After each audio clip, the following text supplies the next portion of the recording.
Muy buenos días.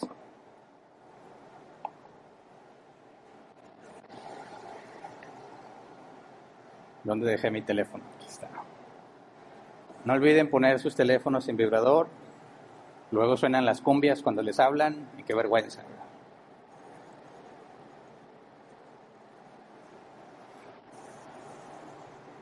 Estamos en el Día del Señor, ¿verdad?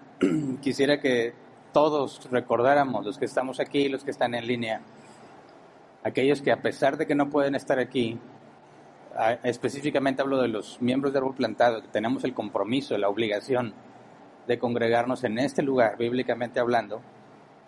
Aunque no estés aquí, no debes olvidar que este es el Día del Señor, ¿verdad? Es un día que apartamos, 1 de cada 7, lo apartamos para Dios, lo apartamos para estudiar. Así que espero que ninguno de nosotros, los que estamos aquí o los que estén en línea, sean negligentes en este día. Y que, como no vienen, tomen un día meramente como de descanso. Bíblicamente no es así, ¿verdad? Tenemos que hacer todo nuestro esfuerzo para que este día sea distinto a los demás. Es un día donde hacemos un alto, dejamos de elaborar por obtener el sustento diario, porque confiamos en Dios, ¿verdad? Que Él es nuestro proveedor. Hacemos un alto en cuanto a nuestras actividades cotidianas, porque lo dedicamos a estudiar. Y ese es nuestro objetivo, ¿verdad? Venir y estudiar, escudriñar juntos la palabra de Dios. Así que me siento agradecido con Dios por los que están aquí, que han hecho de este día un día consagrado, y espero que los que están en línea, a pesar de que están en su casa ahorita y quizás están entre las sábanas o almorzando, no tomen este día a la ligera, sino que le den el sentido que corresponde. Bueno, vamos a continuar nuestro estudio sobre el tema de la humanidad, y estábamos hablando específicamente del alma. Eso fue lo que hablamos la semana pasada. Estudiamos el tema del alma y dijimos que estas son las bases que nos van a llevar a razonar y a encontrar respuestas bíblicas a cuestiones que cristianos o no cristianos están enfrentando hoy en día, con temas complejos en la sociedad, con dificultades, con depresión, con falta de santidad, tantas cosas que bíblicamente debemos comprender para saber cómo enfrentar los problemas que tenemos en nuestras vidas. Así que vamos a usar también el día de hoy para aclarar un punto sobre el alma, el estado intermedio del alma, y vamos a empezar después de este tema, vamos a empezar a avanzar a asuntos más prácticos, ¿verdad? Ahorita estamos hablando sobre las definiciones de qué es un humano, qué es el cuerpo, el alma. La semana pasada vimos qué es el alma y quiero hacer un breve resumen de lo que vimos. Dijimos que un ser humano es la unión del cuerpo y del alma, ¿verdad? No somos almas que usan un cuerpo o un cuerpo que usa un alma. La unión de cuerpo y alma es lo que define a un ser humano, ¿verdad? Y no hay nada en la Biblia que nos diga que el cuerpo es inferior al alma o al revés, ¿verdad? Ambos son creación de Dios, ambas cosas son buenas, aunque nuestra naturaleza pecaminosa nos tenga esclavizados y cautivos al pecado. Pero dijimos que el cuerpo no es en esencia malo, sino, como dijo Jesús, lo que sale de nuestro corazón es lo que nos contamina. Ese es el problema. Así que, hablando del ser humano, cuerpo y alma, vimos y demostramos bíblicamente que la esencia de quién soy yo, la capacidad del pensamiento abstracto, del razonamiento, eso está en el alma. ¿Por qué? Porque vimos que el alma permanece después de que el cuerpo muere, ¿verdad? Pero eso no significa que no necesitamos el cerebro, ¿verdad? Vimos que la unión de cuerpo y alma es algo que no entendemos todavía, no entendemos con suficiente profundidad, es algo donde hay mucho misterio, tanto en el ámbito científico como en el ámbito teológico. Entonces, bíblicamente, tomando como referencia la creación de Adán y el hálito de vida en él y ser llamado un ser viviente, vimos que es necesario para que nosotros podamos usar las cualidades o capacidades del alma, del pensamiento abstracto, es necesario usar el cuerpo, específicamente el cerebro, ¿verdad? Dijimos que no podemos reflexionar sobre los árboles, no podemos meditar sobre los árboles y hacer uso del pensamiento abstracto si nunca hemos visto un árbol, ¿verdad? Así que tanto el alma necesita el cuerpo como el cuerpo al alma. El alma es lo que entendemos que nos hace seres vivientes, ¿verdad? Estamos vivos, es el alma la que mueve el cuerpo, pero es el cuerpo quien por medio de los sentidos, tanto externa, de forma externa como interna, le transmite al alma lo que está sucediendo, las emociones, los sentimientos, etc. Así que son inseparables. Y dentro de esa definición vimos que hay diferencias entre cuerpo y alma, específicamente en cuanto a la muerte. Dijimos que el alma era inmortal, pero no de sí mismo, porque Dios es el único inmortal, sino que el alma permanece viva después de la muerte del cuerpo porque Dios así desea hacerlo. Es Dios quien sostiene las almas y Él es el que ha decidido que no mueran después de que el cuerpo muere. Y entramos a analizar las posturas que los cristianos tienen en cuanto a esa parte inmaterial en el ser humano, el alma, la dicotomía o la tricotomía, ¿verdad? Un ser humano posee un cuerpo y un alma o espíritu. Sería la dicotomía o la tricotomía, diría que un ser humano posee un cuerpo, un alma y un espíritu. Y la semana pasada dije que muchísimos años sostuve la postura de la tricotomía, pero que me convenció más la dicotomía, ¿verdad? Pienso que tiene mayor sustento, sobre todo porque no podríamos distinguir bíblicamente entre alma y espíritu por la forma en la que son usados en la Escritura. Así que dejando eso como base, hoy vamos a estudiar lo que mencioné brevemente la semana pasada cuando vimos que desde que mueres y esperas la resurrección, hay un periodo de tiempo donde nuestra alma está incorpórea, ¿verdad? No tiene cuerpo. Leímos la Escritura y ahorita lo vamos a leer, que Pablo hablaba sobre aquellos que murieron y que cuando Cristo venga resucitarían. Pero aquellos que no han muerto serían transformados, ¿verdad? En un abrir y cerrar de ojos. Así que podemos deducir que los que mueren antes de que Cristo venga esperan la resurrección. Y de ahí surge la pregunta, ¿qué pasa con el alma en el estado intermedio? El estado intermedio es desde que tu cuerpo murió hasta la resurrección de los muertos. Seas de Cristo o no, va a haber resurrección, ¿verdad? Entonces, la pregunta era, ¿qué sucede en ese periodo de tiempo? ¿Dónde estás? Y ese es el objetivo para el día de hoy, responder bíblicamente esa pregunta. Así que antes de empezar, vamos a orar. Señor, nos ponemos en tus manos como cada reunión. Te rogamos que tu Espíritu Santo nos permita entender, discernir, comprender tu palabra, ya que tu palabra misma asegura que esto no puede ser hecho sin el Espíritu Santo. Rogamos que nos guíes en la verdad, que podamos ser honestos con nosotros mismos cuando estamos estudiando estos temas y que reconozcamos que son temas difíciles, temas donde no hay mucha información bíblica. Sin embargo, confiamos en que la información bíblica que tenemos, por poca que sea, nos ayuda a caminar por las sendas que a ti te agradan. Así que te pedimos y te rogamos de antemano que por tu misericordia y por tu voluntad nos permitas entender el día de hoy. Gracias. Amén. Muy bien, yo tengo mucho que decir en este tema, con mucha alegría, y lo voy a ir mostrando poco a poco. Quiero reconocer el primero, que son temas complejos y que son pocos los versículos en la Biblia que nos hablan sobre esto. Así que no podemos ser dogmáticos en cuanto a esto y decir esta es la única opción. Tenemos que ver que como no hay suficiente información, podemos pensar en distintas posturas, modelos, razonamientos que nos pueden llevar a distintas conclusiones. Pero donde la Biblia diga o hable con claridad, eso no lo vamos a poner en duda. Así que nuestro objetivo el día de hoy es ver dónde la Biblia nos da claridad, aunque son pocos versículos, y de ahí sacar conclusiones que nos lleven a comprender qué pasa en el estado intermedio. Así que recordemos las palabras del apóstol Pablo en 1 Corintios capítulo 15, versículos 50 al 52. 1 Corintios 15, 50 al 52 dice: les declaro, hermanos, que el cuerpo mortal no puede heredar el reino de Dios, ni lo corruptible puede heredar lo incorruptible. Fíjense bien en el misterio que les voy a revelar. No todos moriremos, pero todos seremos transformados. En un instante, en un abrir y cerrar de ojos, al toque final de la trompeta, pues sonará la trompeta y los muertos resucitarán con un cuerpo incorruptible y nosotros seremos transformados. Y bueno, si no todos mueren, algunos no van a pasar por ese estado intermedio, lo que le llamamos lo que sucede con el alma cuando no tiene un cuerpo. Surge naturalmente la pregunta, qué va a pasar con el alma, ¿verdad? Aquí podemos ver con claridad que Pablo nos habla de ese estado intermedio, la espera del nuevo cuerpo cuando ya no tienes el cuerpo actual. Pero vamos a otra referencia al estado intermedio del alma, en 1 de Tesalonicenses capítulo 4, versículo 13 al 17. 1 de Tesalonicenses 4, 13 al 17. Dice: hermanos, no queremos que ignoren lo que va a pasar con los que ya han muerto, para que no se entristezcan como esos otros que no tienen esperanza. ¿Acaso no creemos que Jesús murió y resucitó?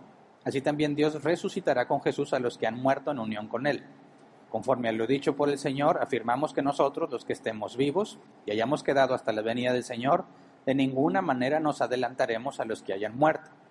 El Señor mismo descenderá del cielo con voz de mando, con voz de arcángel y con trompeta de Dios, y los muertos en Cristo resucitarán primero. Luego, los que estemos vivos, los que hayamos quedado, seremos arrebatados junto con ellos en las nubes para encontrarnos con el Señor en el aire. Y así estaremos con el Señor para siempre. Y aquí hay otra referencia clara al estado intermedio, ¿verdad? Los de Tesalónica, los creyentes, los cristianos en Tesalónica, pensaban que si alguien se moría antes de que Cristo viniera, se iba a perder el evento y se perdería poder irse con Cristo. Fíjate la manera de pensar, dicen, alguien ya se murió, pero estamos esperando que Cristo venga. Entonces, si Cristo viene y me voy con Él, ¿qué va a pasar con los muertos? O sea, estaba la noción de que los muertos no se irían con Cristo. Y Pablo rectifica, ¿verdad? Los muertos resucitarán primero y luego nosotros los que quedemos vivos. Y nos lleva a la misma pregunta, ¿verdad? Ahí hay un estado entre los que murieron y la resurrección futura. ¿Dónde están ellos? Entonces Pablo en ambas cartas nos deja ver que claramente hay un estado intermedio. Pero parece ser, y he leído que algunos piensan que esto del estado intermedio es algo que se agregó en el Nuevo Testamento y que no existía este concepto en el Antiguo Testamento. Claramente, y vamos a ver unos versículos un poco más adelante, el Viejo Testamento habla de la muerte como un lugar donde ya no piensas, no hay conocimiento, no hay sabiduría, no alabas a Dios, y no, en todos esos versículos no queda claro un estado intermedio, qué va a pasar. Pero vamos a estos pasajes, por ejemplo, Salmos 49, versículo 15. Pero Dios me rescatará de las garras del sepulcro y con Él me llevará. O sea, te mueres y ahí estás esperando a que seas rescatado del sepulcro porque Dios te va a llevar. Lo mismo que vemos en las cartas paulinas, ¿verdad? Claramente también aquí hay un estado intermedio, un estado de espera desde que te mueres hasta que Dios te rescate y te lleve con Él. De hecho, esta es una referencia al arrebatamiento, ¿verdad? Claramente la resurrección. Job 19, 25 al 27. Yo sé que mi Redentor vive y que al final triunfará sobre la muerte. Y cuando mi piel haya sido destruida, todavía veré a Dios con mis propios ojos. Yo mismo espero verlo, espero ser yo quien lo vea y no otro. Este anhelo me consume las entrañas. Y aquí claramente también enseña la esperanza que una vez muerto pueda ver a su Redentor, ¿verdad? Hay un periodo de espera.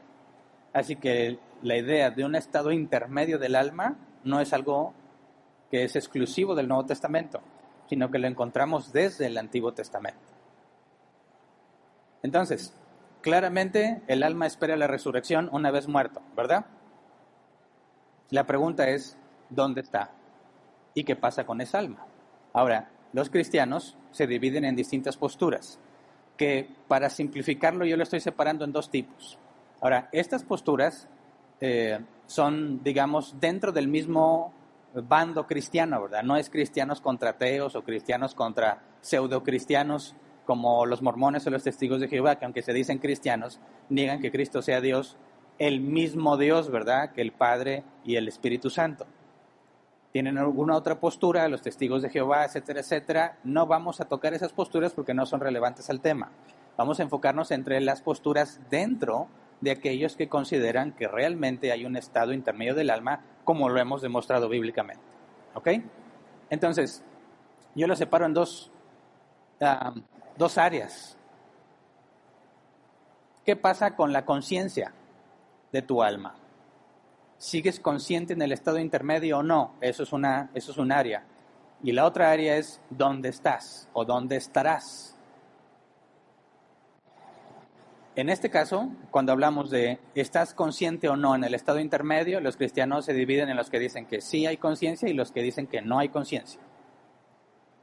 En el caso de ¿dónde están? ¿Cuál es el lugar físico de esas almas? Porque como lo vimos en temas pasados, el alma no es una energía, ¿verdad? O una fuerza, sino que es una sustancia. ¿Cómo sabemos que es una sustancia? Porque es un ser creado y tiene que estar delimitado, no es omnipresente.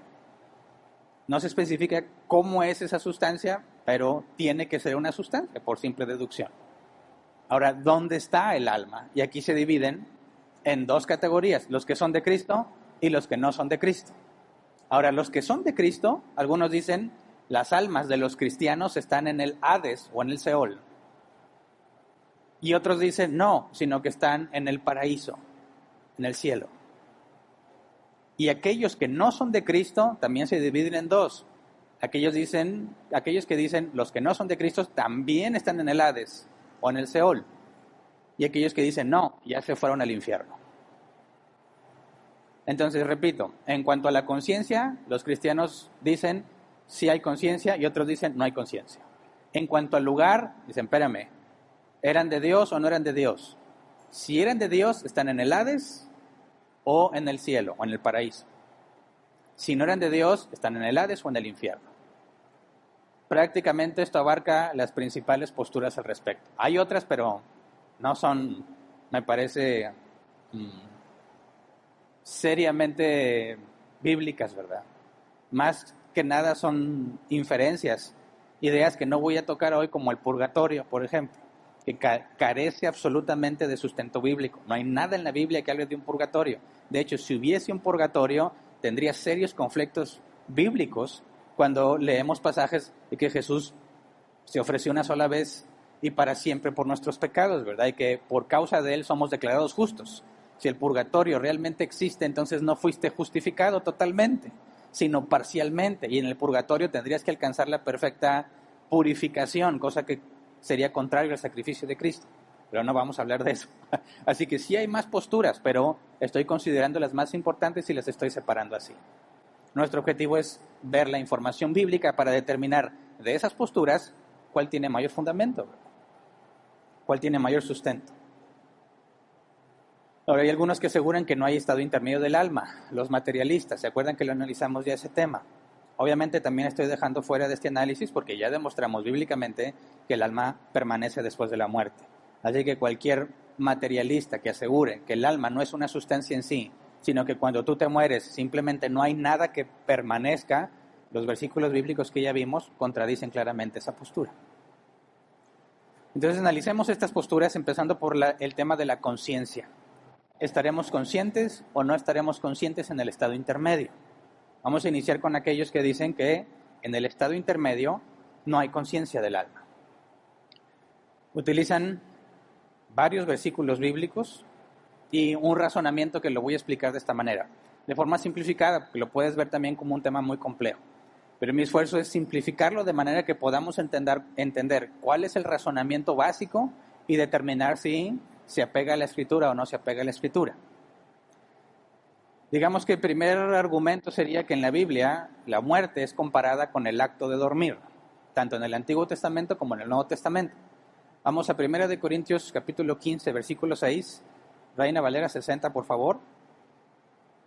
Dice, después apareció a más de 500 hermanos a la vez, de los cuales muchos viven aún y otros ya duermen. Estoy leyendo la Reina Valera 60 porque traduce literalmente duermen. La NBI dice mueren, pero lo que el original dice es literalmente dormir, duermen. 1 de Corintios 11:30, Reina Valera 60 también. Por lo cual hay muchos enfermos y debilitados entre vosotros y muchos duermen. Otro versículo, 1 de Tesalonicenses 4:13, Reina Valera 60. Tampoco queremos, hermanos, que ignoréis acerca de los que duermen, para que no os entristezcáis como los otros que no tienen esperanza. Ahora vamos al Antiguo Testamento, Daniel capítulo 12, versículo 2, Reina Valera 60. Y muchos de los que duermen en el polvo de la tierra serán despertados, unos para vida eterna y otros para vergüenza y confusión perpetua. Así que comparar la muerte con el dormir es algo que se utiliza en el Nuevo y el Antiguo Testamento. Ahora, Partiendo de ahí, ¿qué pasa con los muertos? Vamos a Génesis 37, versículo 35, también Reina Valera 60. Y se levantaron todos sus hijos y todas sus hijas para consolarlo, mas él no quiso recibir consuelo y dijo, descenderé enlutado a mi hijo hasta el Seol. Y lo lloró su padre. El hijo es José, que supuestamente murió, fue lo que le dijeron a Jacob, y Jacob es el que está llorando. Y está diciendo, descenderé enlutado a mi hijo hasta el Seol. La palabra Seol es el hebreo Sheol, que la concordancia Strong lo traduce así, inframundo, lugar al que la gente desciende al morir. La concordancia exhaustiva Strong dice, es un hoyo, o el sepulcro, o la tumba. Es decir, vas al pozo. Descenderé al Seol junto con mi hijo es, vas bajo tierra. Ya sea que se refiera al acto literal de poner tu cuerpo bajo tierra, o a la creencia de que los muertos en alguna manera permanecen conscientes en un lugar bajo tierra. Ahora, ¿qué nos dice la Biblia acerca del Seol y los que están allí? Isaías 38, versículo 18 y 19, Reina Valera 60. Isaías 38, 18 y 19, dice, porque el Seol no te exaltará, ni te alabará la muerte, ni los que descienden al sepulcro esperarán tu verdad.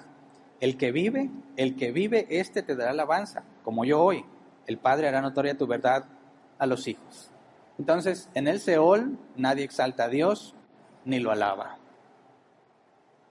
Salmos 115, versículo 17, Reina Valera 60. Más directo, no alabarán los muertos a Jehová, ni cuantos descienden al silencio. Eclesiastés capítulo 9, versículo 10, Reina Valera 60.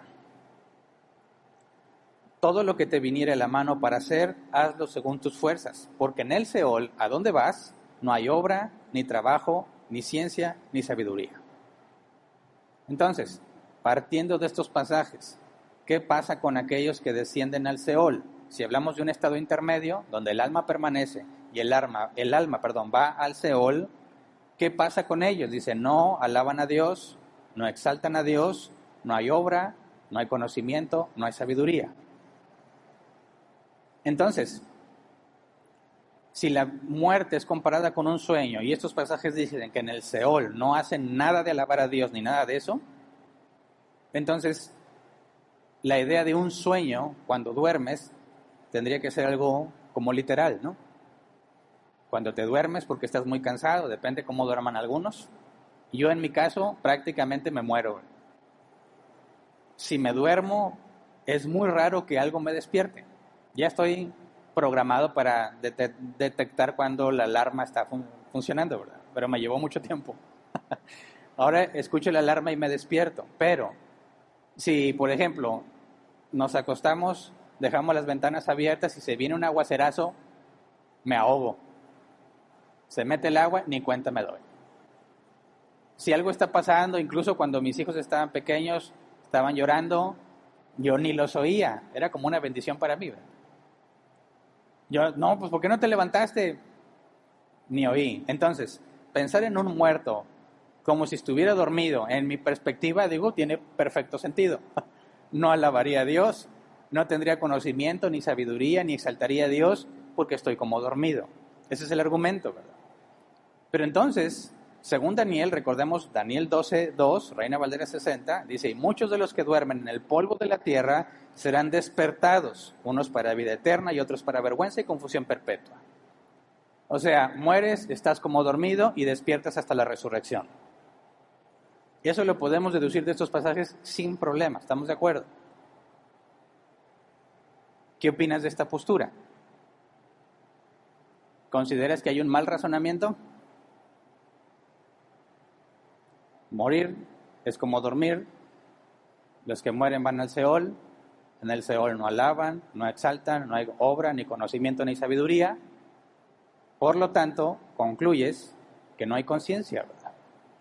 ¿Por qué razón un alma consciente de un hijo de Dios no alabaría a Dios cuando está muerto? ¿Se entiende? Ahora, esta es la postura que yo sostuve durante muchos años.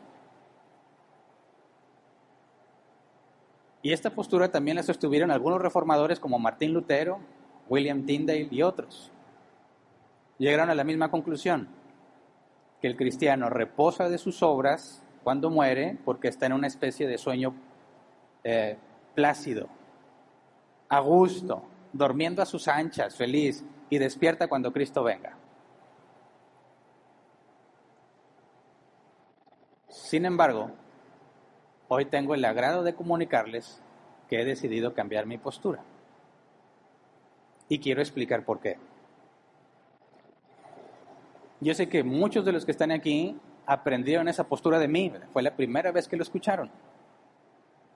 Y durante muchos años yo estaba completamente seguro que ese razonamiento, con mucha claridad, demuestra que no puede haber conciencia en el alma. Algunos ya le había explicado a los que están con nosotros en la sección de preguntas y respuestas de los jueves. Ya me habían hecho esas preguntas y ya tengo tiempo diciéndoles que yo cambié mi postura, pero no había tenido la oportunidad de decirlo aquí desde el púlpito porque no había llegado el tema, ¿verdad? Yo lo había hablado también con los diáconos, les expliqué que había cambiado mi postura, pero no les había explicado con detalle el por qué. Y hoy quiero dar una breve explicación del por qué y luego analizar la postura que dice que el alma sigue consciente. Para empezar, siempre he dejado claro que nuestro objetivo debe ser entender cada vez más y mejor la palabra de Dios, ¿verdad? Estamos buscando la verdad y tenemos que ser honestos intelectualmente hablando. Lo hemos dicho y lo esperamos de todo el que nos escucha. Decimos, si alguien te enseñó algo o llegaste a alguna conclusión bíblica, pero con la Biblia te demuestro que hay una mejor explicación, yo espero que cambies tu postura y reconozcas, ¿verdad? Así que eso es lo que pasó conmigo. Sería absurdo que yo espere de la gente que escuchen mis argumentos bíblicos y que cambien su manera de pensar y su postura, y cuando yo encuentro información así, yo mismo rechace cambiar mi manera de pensar o mi postura, ¿verdad? Sería deshonesto. Además, si realmente estamos buscando la verdad, deberíamos estar contentos cuando encontramos algo que nos aclara de una mejor manera lo que la Biblia dice. Y de hecho, en eso consiste mi cambio de postura. Cuando vamos a la Biblia y vemos temas donde no hay mucha información, es totalmente comprensible que lleguemos a distintas conclusiones, porque razonamos partiendo de distintas bases. Pero si estamos razonando y llegando a conclusiones muy distintas, incluso opuestas entre sí, no pueden ser todas esas conclusiones verdad. Tiene que haber una verdad. Y puesto que no tenemos toda la revelación en este tema, nuestro esfuerzo consiste en examinar la evidencia bíblica y sacar conclusiones de esos textos, ¿verdad? Pero en este tipo de temas y en muchas otras cosas bíblicas o doctrinales, podremos empezar a analizar la información bíblica y partir de ciertas bases y empezar a sacar conclusiones de ahí que nos lleven a contradicción en otros versículos. Eso demostraría que nuestro razonamiento es incorrecto, porque la palabra de Dios no se contradice, ¿verdad? O puede ser que mi forma de razonar me impide explicar algunos otros versículos. Aunque no los contradigo, no tendría una explicación para esos versículos. Así que cuando llevas tus conclusiones o tu razonamiento, tu deducción, a un conflicto con otro pasaje, eso está mal. Cuando tu deducción te lleva a que no puedas explicar otros pasajes bíblicos, entonces hay una debilidad. Tu razonamiento tiene un punto débil. Hay cosas en la Escritura que no las puedes explicar si razonas así. Entonces nuestro ejercicio siempre debe de ser analizar bien nuestras bases bíblicas, nuestras conclusiones y ver si tenemos debilidades o problemas. Obviamente, si nuestra deducción nos lleva a una contradicción bíblica, tenemos que descartar nuestra postura. Si no nos lleva a una contradicción, pero nos impide explicar otros pasajes, entonces tenemos que reconocer que nuestra postura tiene debilidades. Ahora, si reconocemos eso, estamos en la capacidad de poder encontrar alguna otra explicación, otra forma de razonar que resuelva nuestras debilidades. ¿Me explico? Eso es lo que pasó conmigo. Después de analizarlo durante al menos 2 años, estar consultando, digamos que la ortodoxia cristiana, los registros de los padres de la iglesia, los mismos problemas a los que se enfrentó Martín Lutero, el ver pasajes en la Escritura que si yo concluyo que no hay conciencia del alma, me impide explicar esos otros pasajes. De hecho, esa es la principal razón, ¿verdad? Encontrarme con pasajes que vamos a ver hoy, que si realmente el alma no está consciente, no tendría ningún sentido. Y al toparme con esos pasajes, y siendo honesto que mi intención es buscar la verdad, lo mejor que puedo hacer es decir, tengo que replantear todo lo que estoy analizando y volver a partir desde un razonamiento distinto para ver si resuelvo esas debilidades. Y si encuentro un razonamiento, una forma de pensar, una postura que resuelva esas debilidades, es una excelente noticia, porque significa que he aprendido más, conozco mejor la Escritura y puedo comprenderla de una manera totalmente distinta y mejor que la postura anterior.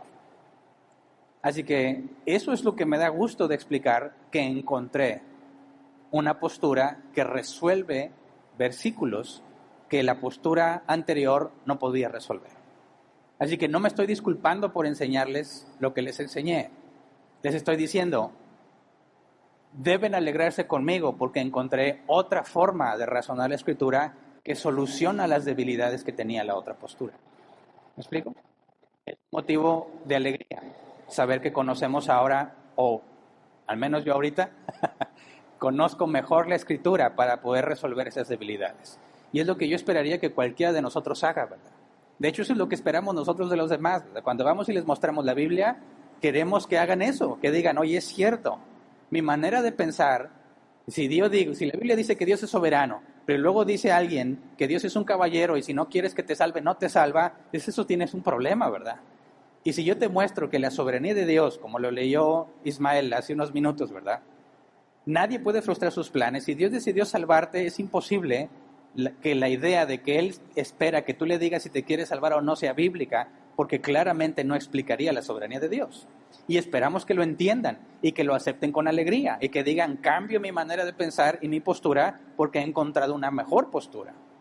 Bueno, eso es lo que yo pido que ustedes hagan también conmigo, ¿verdad? Pero obviamente queda a tu criterio. Yo quiero explicarte por qué cambio mi postura, porque me parece que decir que el alma sigue consciente explica mejor estos pasajes que voy a leer. Así que analicemos. De entre las distintas formas de manejar el argumento para demostrar que el alma sigue consciente, yo quiero enfocarme en los versículos que son clave para mí. Por ejemplo, vamos a Apocalipsis 6, 9 al 10, que ya lo leímos la semana pasada. Apocalipsis 6, 9 al 10. Cuando el Cordero rompió el quinto sello, vi debajo del altar las almas de los que habían sufrido el martirio por causa de la palabra de Dios y por mantenerse fieles en su testimonio. Gritaban a gran voz, ¿hasta cuándo, soberano Señor santo y veraz, seguirás sin juzgar a los habitantes de la tierra y sin vengar nuestra muerte? Ahora, esto lo usamos para comprobar que el alma permanece después de la muerte del cuerpo y que el razonamiento, la memoria, la personalidad sigue estando presente en el alma aunque no tienes un cerebro, ¿verdad? Ahora, si el alma no está consciente, ¿cómo explicas este pasaje? Si cuando mueres estás en un sueño plácido, profundo y no sabes nada hasta que resucitas, ¿cómo explicas este pasaje? Ahora, algunos pueden decir de manera muy simple, como yo le decía, este es un caso especial, estamos hablando de Apocalipsis, ¿verdad? Estamos hablando del fin de los tiempos. No puedes decir que la narrativa es normativa. O sea, no porque lo ves narrado significa que esa es la regla. Dices, bueno, puede ser, te concedo, como yo me concedía ese beneficio de la duda. El punto es que no es el único pasaje. Vamos a 2 de Corintios, capítulo 5, versículo 1 al 8. Quiero leerlo completo y luego lo vamos desglosando. 2 de Corintios 5, 1 al 8. De hecho, sabemos que si esta tienda de campaña en que vivimos se deshace, tenemos de Dios un edificio, una casa eterna en el cielo, no construida por manos humanas. Mientras tanto suspiramos, anhelando ser revestidos de nuestra morada celestial, porque cuando seamos revestidos, no se nos hallará desnudos. Realmente vivimos en esta tienda de campaña, suspirando y agobiados, pues no deseamos ser desvestidos, sino revestidos, para que lo mortal sea absorbido por la vida. Es Dios quien nos ha hecho para este fin y nos ha dado su Espíritu como garantía de sus promesas. Por eso mantenemos siempre la confianza, aunque sabemos que mientras vivamos en este cuerpo estaremos alejados del Señor. Vivimos por fe, no por vista, así que nos mantenemos confiados y preferiríamos ausentarnos de este cuerpo y vivir junto al Señor. Muy bien, los primeros versículos los leímos también la semana pasada para comprobar que hay un estado intermedio. Pero necesitamos analizarlos con más detalle y agregar los versículos que siguen para poder concluir cosas interesantes. Por ejemplo, cuando dice, si esta tienda de campaña en que vivimos se deshace, tenemos de Dios un edificio. Está haciendo la comparación entre el cuerpo terrenal, una casa de campaña, y el cuerpo celestial, el que vamos a recibir en la resurrección, con un edificio, ¿verdad? O sea, la comparación es enorme. Hay una diferencia enorme entre una cosa y la otra. Versículo 2 dice, mientras tanto, suspiramos anhelando ser revestidos de nuestra morada celestial, porque cuando seamos revestidos, no se nos hallará desnudos. Ser revestido de nuestra morada celestial, la palabra revestido en el griego original es como ponerse algo encima de. Es como si traes una playera y luego te pones un suéter arriba. Cuando dice revestidos de nuestra morada celestial, está hablando específicamente de la resurrección, ¿verdad? Pero dice, porque cuando seamos revestidos, no se nos hallará desnudos. Si revestido es el cuerpo nuevo, ¿qué es estar desnudo? El estado intermedio, el alma sin cuerpo, ¿verdad? Entonces dice Pablo, cuando seamos revestidos, no se nos hallará desnudos. ¿De qué está hablando? De los que están vivos cuando regresa Jesús, ¿verdad? Porque los demás, que a lo mejor es el caso de todos nosotros, vamos a morir y vamos a esperar a que Jesús regrese. Y entonces sí vamos a ser hallados desnudos porque no vamos a tener un cuerpo. Versículo 4. Realmente vivimos en esta tienda de campaña suspirando y agobiados, pues no deseamos ser desvestidos, sino revestidos. ¿Qué está diciendo Pablo aquí? Lo que realmente deseamos no es morir e ir al estado intermedio. Lo que deseamos es que Cristo venga ya y sin pasar por la muerte, simplemente seamos revestidos. ¿Se entiende? Versículo 6. Por eso mantenemos siempre la confianza, aunque sabemos que mientras vivamos en este cuerpo, estaremos alejados del Señor. Y esta palabra alejados es interesante. La palabra griega se debe traducir como estar fuera de casa o estar ausente. Dice Pablo, mientras vivamos en este cuerpo terrenal, estamos alejados del Señor. Obviamente, sabemos que Dios es omnipresente, ¿verdad? Y que no puedes estar alejado de Él porque Dios está todo Él en todas partes al mismo tiempo. Cuando nos dice entonces que estamos fuera de casa, lejos de Jesús, necesariamente tiene que estar hablando de la comunión con Él. ¿Me explico? Mientras estamos en este cuerpo, nuestra comunión con Jesús es como distante, a la distancia. No puedo estar donde Él está. Dice el versículo 7, vivimos por fe, no por vista, que es la consecuencia de decir, en este cuerpo no puedo ver a Jesús, no puedo estar literalmente con Él, así que simplemente confío en que un día voy a estar allá. Mientras estoy aquí, no puedo estar con Jesús. Estoy esperando que Jesús venga por mí cuando nos haga resucitar.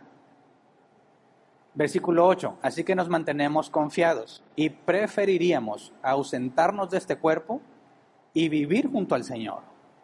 Y esta parte es interesante. Dice Pablo, preferiríamos ausentarnos de este cuerpo. ¿Qué es? ¿Qué significa eso? No está pidiendo ser revestido aquí. Ausentarme del cuerpo es la muerte, el estado intermedio. Prefiero estar en el estado intermedio, dice, y vivir junto al Señor. Vivir, la palabra vivir aquí en griego es estar en casa, estar en tu propio país.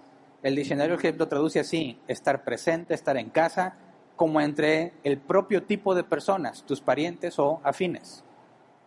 Fíjate, Pablo dijo, mientras estés en este cuerpo estás lejos de Jesús, fuera de casa. Pero al ser desvestido, al morir, estoy viviendo con Jesús. Y viviendo es estar en casa, estar con Él. Entonces, cuando mueres y estás en el estado intermedio, Pablo nos está diciendo, vives con Jesús, estás en casa con Él. Dijo él que prefiere morir, ¿verdad? Es preferible dejar este cuerpo. ¿Por qué? Porque dejando este cuerpo estarás con Jesús, estarás en casa con Jesús. Pero recordemos lo que decía en 2 Corintios 5:9. Perdón, este es otro versículo, estoy agregando un versículo, me equivoqué. Agreguemos el versículo 9, 2 Corintios 5:9. Dice, por eso nos empeñamos en agradarle, ya sea que vivamos en nuestro cuerpo o que lo hayamos dejado. Y aquí hay otra información muy interesante. Nos empeñamos en agradarle. La Reina Valera 60 dice, por tanto, procuramos también, o ausentes o presentes, serle agradables. Ausentes o presentes. ¿De qué está hablando? Ausente en el cuerpo, presente en el estado intermedio, ¿verdad? Ya sea en el estado intermedio o en la vida terrenal, nos empeñamos en agradarle. Empeñarnos en agradarle, en griego, es amar o buscar honor. El diccionario del Ejemplo traduce así, mostrar afecto por lo que se valora personalmente, perseguir o dedicarse a lo que tiene un gran valor personal. Eso es procurar, y agradarle, el griego es ser aceptable, agradable o agradecido. Entonces Pablo nos dice, ya sea que estés en el cuerpo o sin el cuerpo, nos empeñamos, procuramos, buscamos la manera de agradarle. ¿Cómo explicamos esto si no tienes conciencia?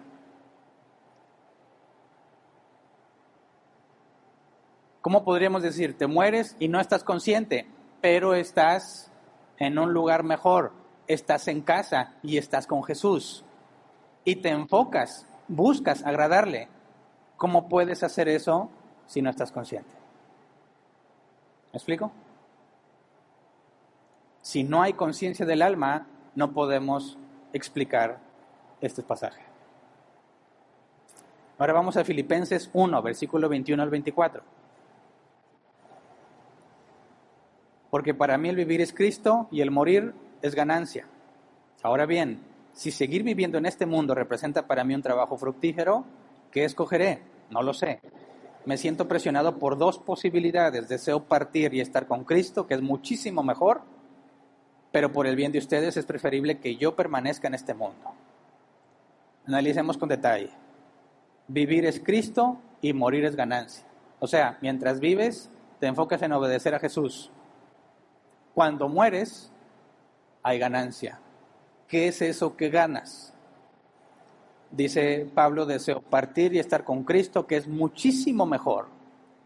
Otra vez, partir y estar con Cristo, es lo que nos acaba de explicar en la carta a los Corintios, ¿verdad?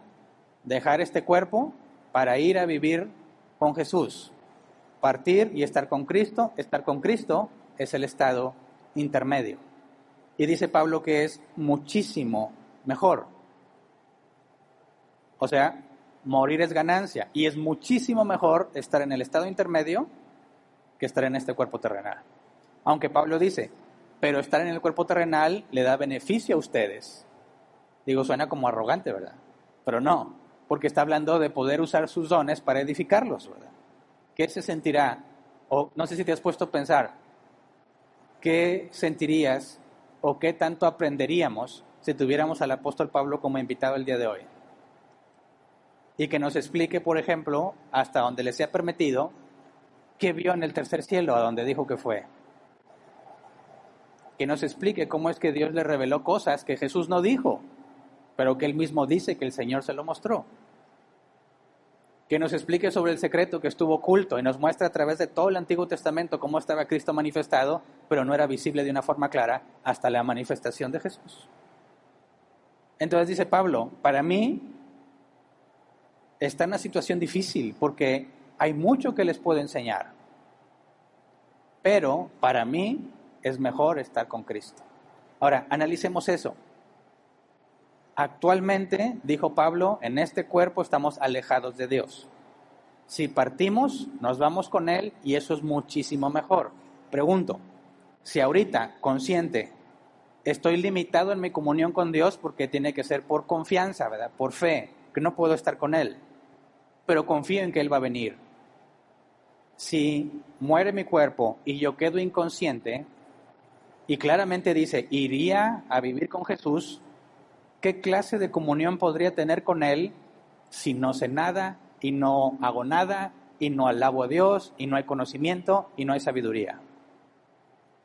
Si realmente no hay conciencia del alma después de que el cuerpo muere, ese estado sería peor que este, porque no tendría ninguna comunicación con Jesús, ninguna comunión con Él. ¿Me explico? Para que el estado intermedio sea muchísimo mejor y esté yo con Cristo, necesariamente tengo que estar consciente, si no, no habría comunión en lo absoluto. Así que si decimos que el alma no tiene conciencia, no podemos explicar por qué morir es ganancia. ¿Se entiende? Gracias. Ahora, Pablo dijo, morir es ganancia, ¿verdad? Regresemos a 2 Corintios 5:4. Para que no haya confusión en este pasaje, dice, realmente vivimos en esta tienda de campaña, suspirando y agobiados, pues no deseamos ser desvestidos, sino revestidos, para que lo mortal sea absorbido por la vida. Pues Pablo nos dice, morir es ganancia, pero él dice, pero yo no quiero ir al estado intermedio, lo que yo quiero es ya llegar a la resurrección, no quiero pasar por el estado intermedio, pero al mismo tiempo dice Pablo, pero el estado intermedio es muchísimo mejor que seguir vivo. Pero si no prefiere el estado intermedio, sino la resurrección, la pregunta es, ¿por qué? El que muere y entra al estado intermedio, ¿ya está disfrutando de todo lo que debe disfrutar? ¿O es solo un estado mejor, pero no como el estado final? Que eso es lo que Pablo está comunicando. La resurrección de los muertos es muchísimo mejor que el estado intermedio, y el estado intermedio es muchísimo mejor que estar vivo. Por eso el cristiano, cuando alguien muere, tiene sentimientos encontrados. Se siente triste porque ya no tiene a la persona físicamente ahí, pero debe sentirse alegre porque donde él está es muchísimo mejor que si siguiera aquí. ¿Se entiende? El cristiano ve la muerte como una mejora. Y nos podemos alegrar por los que mueren. Dicen, qué feo se oye eso, ¿verdad? Me da mucho gusto que te mueras. Dices, oh, asesino, cruel, despiadado. No. Es que si el alma sigue consciente y ahorita estás alejado del Señor, pero cuando mueras vas a estar con Él, ¿qué mejor situación? Bueno, sí hay una mejor situación, dice Pablo, la resurrección. O sea, en el estado intermedio no has recibido todo lo que vas a recibir. Donde vamos a recibir todo es hasta la resurrección. ¿Por qué es mejor la resurrección? Mira, 1 Corintios 15, 47 al 49. El primer hombre era del polvo de la tierra, el segundo hombre del cielo.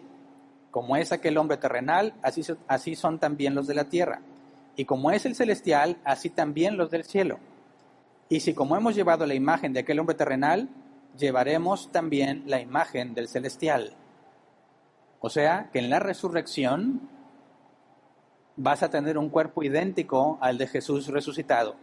Ojo, no te vas a convertir en Dios, eso es absurdo. Cuando hablamos de el hombre celestial, estamos hablando de la naturaleza humana de Jesús glorificada después de la resurrección. ¿Qué hace esa naturaleza nueva, ese cuerpo glorificado?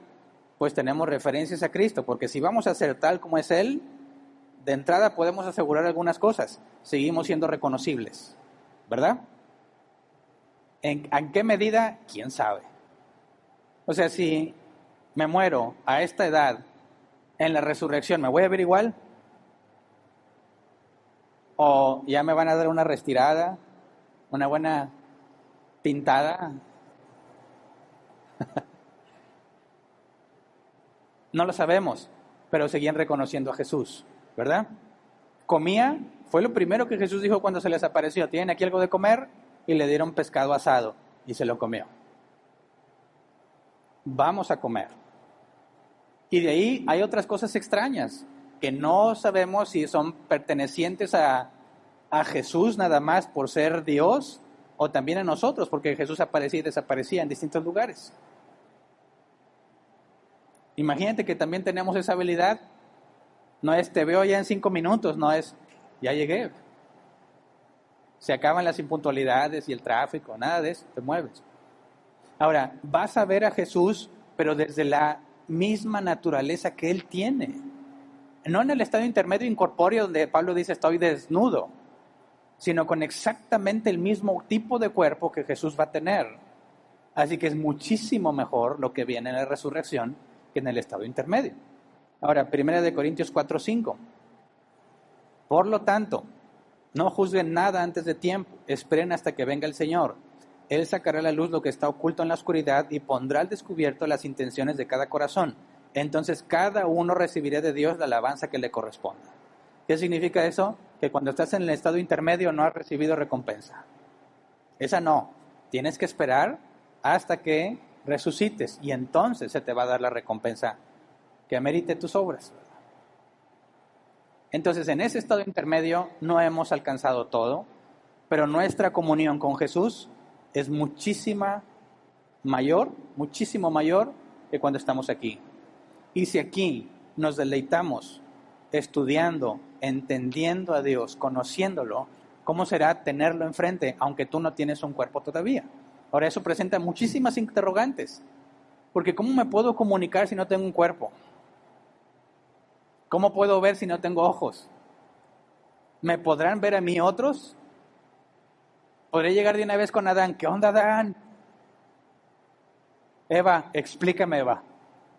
¿Qué fue lo que hiciste y por qué?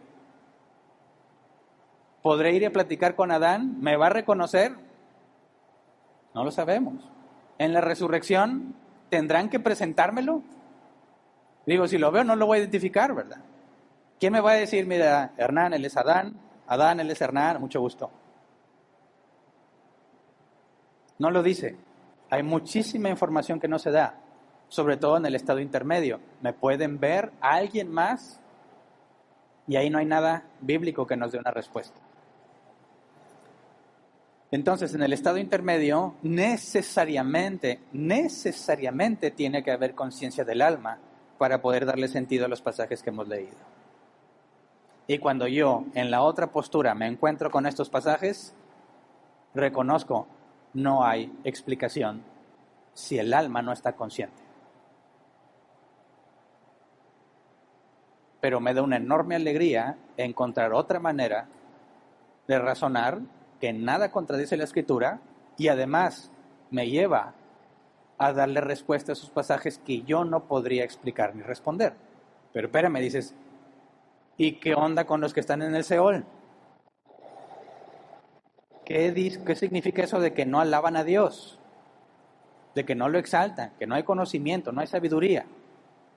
Bueno, hay varias formas de explicar esos pasajes. La más simple y directa es la revelación progresiva de Dios. Tomemos otro ejemplo. En el Antiguo Testamento no encuentras el concepto del infierno, ¿verdad?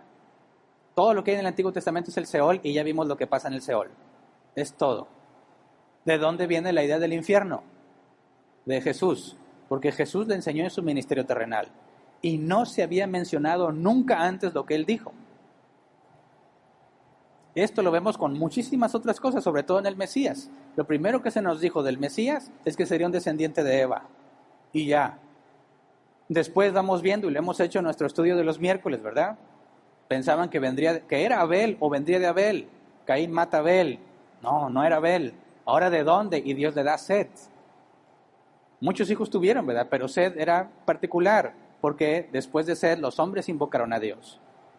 Y vas leyendo el rastro y llegas hasta Noé. Y sabes que de los hijos de Noé viene. Y luego sigues leyendo y empiezas a sacar más y más hasta que llegas a que es un descendiente de David. Y luego llegas a Jesús. Dices, ¿por qué? Dios no dijo todo desde el principio, porque la revelación es progresiva. ¿Por qué no había ninguna información sobre el infierno? Porque la revelación es progresiva. Porque en el Antiguo Testamento se habla de que no pasa nada en el Hades o Seol. El Seol, la palabra hebrea Sheol, en la Septuaginta, ¿se acuerdan qué era la Septuaginta? Una traducción del hebreo al griego, supuestamente hecho por 70 eruditos. La palabra Sheol la tradujeron como Hades. El Hades y el Seol en concepto son el mismo lugar. Dice, en el Hades no hay conciencia, no hay conocimiento, no hay sabiduría, nadie exalta a Dios. Decimos, bueno, conforme a la revelación que tenían, no sabían y decían, ahí está muerto, es lo que vemos, el muerto no alaba a Dios, los muertos no hacen nada. Pero cuando viene Jesús y habla sobre el infierno y luego Pablo nos da información sobre el estado intermedio, obviamente entendemos por qué en el Antiguo Testamento no se da esta información, porque Dios no lo había revelado. ¿Entienden? Esa es la forma más simple de explicarlo. Hay otra, que la vamos a resolver cuando nos hagamos la pregunta, ¿dónde están las almas en el estado intermedio? Entonces, no sé quién esté de acuerdo conmigo en que la postura de la conciencia del alma en el estado intermedio explica mejor los pasajes bíblicos que encontramos, aún los que se usaban para tratar de demostrar que no hay conciencia del alma en el estado intermedio. Me tomé a mí al menos 2 años procesarlo, ¿verdad? No sé cuánto tiempo te vaya a tomar a ti, o si logre convencer, eso queda entre Dios y tú. Yo cumplo con decir esto, ser honesto y alegrarme. Pero ahora pasemos al siguiente punto.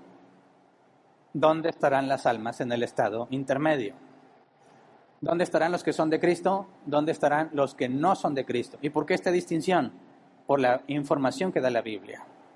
Es muy poca, pero nos da información suficiente sobre lo que sucede con aquellos que son de Cristo. Y casi nada de información de lo que sucede con aquellos que no son de Cristo. Así que empecemos con la pregunta, ¿dónde estarán las almas de los que son de Cristo? Algunos dicen, en el Seol. ¿Qué usan para referencia? La parábola del rico y Lázaro. Lucas 16, 22 al 26. Resulta que murió el mendigo. Bueno, déjenme explicar un poco el contexto para que no conozca la parábola, ¿verdad? Jesús explica la situación de un hombre muy adinerado y de un pobre mendigo que no tenía absolutamente nada y estuvo sufriendo, pero era justo. Un hombre que obedecía a Dios, declarado justo por Dios, porque no hay justo ni uno, dice la Biblia, ¿verdad? Mientras que el rico se dedicó a hacer lo que sus placeres le dictaban. Los dos mueren, y eso es lo que sucede aquí. Dice, resulta que murió el mendigo y los ángeles se lo llevaron para que estuviera al lado de Abraham. También murió el rico y lo sepultaron. En el infierno, en medio de sus tormentos, el rico levantó los ojos y vio de lejos a Abraham y a Lázaro junto a él. Así que alzó la voz y lo llamó, Padre Abraham, ten compasión de mí y manda a Lázaro que moje la punta del dedo en agua y me refresque la lengua, porque estoy sufriendo mucho en este fuego. Pero Abraham le contestó, hijo, recuerda que durante tu vida te fue muy bien, mientras que a Lázaro le fue muy mal. Pero ahora a él le toca recibir consuelo aquí y a ti sufrir terriblemente. Además de eso, hay un gran abismo entre nosotros y ustedes, de modo que los que quieren pasar de aquí para allá no pueden, ni tampoco pueden los de allá para acá. Ahora aquí menciona el infierno en la NBI, pero en el original la palabra es Hades. Entonces, ¿qué es lo que nos dice esta parábola? Si la leemos así simplemente, el rico y el pobre, el justo y el injusto, ambos van al mismo lugar. Y ahí está Abraham. Ambos, Abraham declarado justo por medio de la fe, al igual que Lázaro, están en el mismo lugar que el rico injusto. Pero hay una separación entre ellos. Pero pueden platicar. Y se pueden conocer. ¿Cómo supo el rico que Abraham era Abraham si no había fotos? Ni perfil de Facebook, ni nada. No lo sabemos. Ahora, ¿esto es literal o no? El punto de los que argumentan que el alma está en el Hades es, mira, Jesús dijo literalmente, ahí está el rico, ahí está el pobre, y ahí vieron a Abraham. Así que deben estar en el Hades. Pero no sé si te des cuenta que eso genera un problema con los versículos que acabamos de leer, que dice que estaremos con Cristo, ¿verdad? Pero bueno, en este caso, Estamos hablando de una parábola. Y no es recomendable usar una parábola para precisar doctrina. Porque una parábola no te está necesariamente comunicando algo literal. Por ejemplo, cuando Jesús dijo, yo soy la puerta, o yo soy la vid y ustedes los pámpanos. Te está hablando en alegorías, en sentido figurado, para que entiendas una o varias verdades, fundamentales. Entonces me parece que es erróneo tomar la parábola de rico y Lázaro y tratar de deducir de ahí literalmente todo lo que va a pasar, porque eso no aplicaría prácticamente con ninguna parábola. ¿Qué podríamos deducir de esta parábola? Bueno, que los que entran al estado intermedio y eran de Dios van a un estado mejor, ¿verdad? Y los que no eran de Dios van a un estado peor. Hay una distinción entre esos dos, pero ¿es literal ese lugar? Yo creo que no, porque está hablando de una parábola. Pero vamos a otro caso que se usa también, el caso de Samuel, y lo leímos también ya. Primera de Samuel, capítulo 28, versículo 15. Samuel le dijo a Saúl, ¿por qué me molestas haciéndome subir? Estoy muy angustiado, respondió Saúl, los filisteos me están atacando y Dios me ha abandonado. Ya no me responde ni en sueños ni por medio de profetas. Por eso decidí llamarte para que me digas lo que debo hacer. Versículo 19. Saúl le dice a Samuel, el Señor te entregará a ti y a Israel en manos de los filisteos. Mañana tú y tus hijos se unirán a mí y el campamento israelita caerá en poder de los filisteos. ¿Dónde estaba Samuel? Dice, ¿por qué me molestas haciéndome subir? Y ese haciéndome subir va con la idea de que el Seol está bajo tierra, ¿verdad? Entonces el argumento es, Samuel viene del Seol y le dice a Saúl, tú y tus hijos van a donde yo estoy. Samuel era justo a los ojos de Dios, Saúl y sus hijos no. Sin embargo, Samuel dice, ustedes vendrán para acá, que estaría en armonía con la parábola del rico y Lázaro. Y diríamos, sean justos o injustos, están en el Hades. ¿Verdad? ¿Qué opinas tú? Para mí el problema es que, ¿dónde está Cristo? ¿En el Hades? ¿O no? Porque si Pablo ya nos dijo que vamos a estar con Cristo en casa, ¿vivirá Cristo en el Hades? No, ¿verdad? ¿Dónde está Cristo? Si decimos o resolvemos la pregunta, ¿dónde está Cristo? Y nosotros vamos a estar con Él, ahí se resuelve dónde vamos a estar nosotros, ¿no lo crees?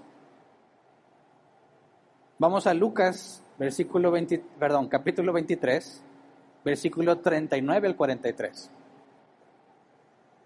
Lucas 23, 39 al 43. Uno de los criminales allí colgados empezó a insultarlo. ¿No eres tú el Cristo? Sálvate a ti mismo y a nosotros. Pero el otro criminal lo reprendió. ¿Ni siquiera temor de Dios tienes, aunque sufres la misma condena?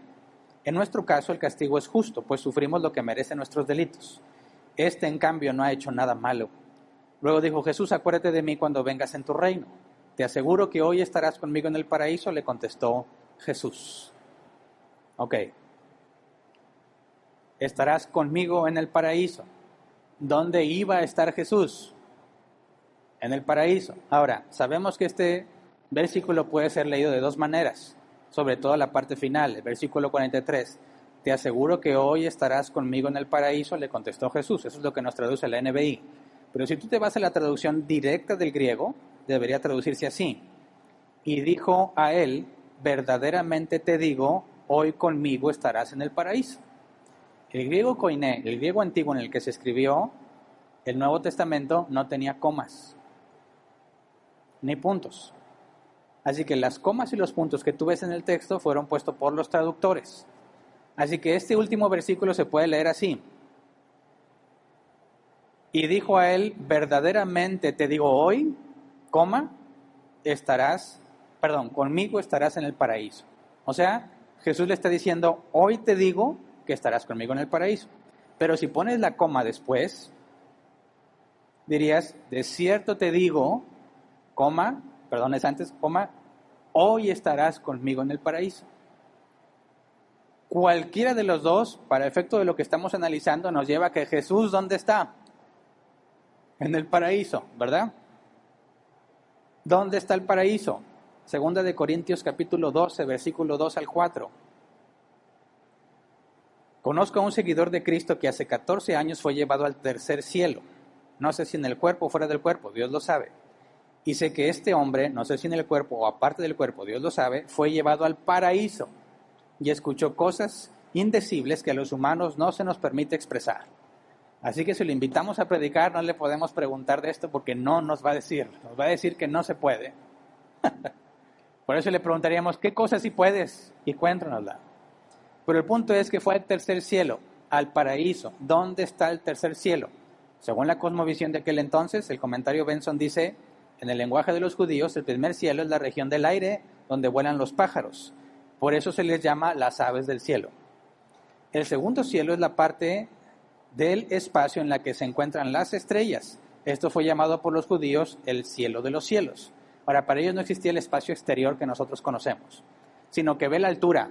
De aquí a donde vuelan los pájaros es el primer cielo. Más para arriba, porque ellos imaginaban que había una cúpula, literal, y que ahí estaban colgadas las estrellas. Bueno, de donde llegan las aves para arriba era el segundo cielo. Y el tercer cielo es lo que había más arriba, la morada de Dios y de los ángeles. Dice Pablo que fue llevado al tercer cielo, donde mora Dios. En el cielo decimos nosotros. Ahí fue llevado al paraíso. ¿A dónde fue Cristo después de resucitar? Con el Padre, al paraíso. Vamos a Apocalipsis capítulo 4, versículo 1 y 2.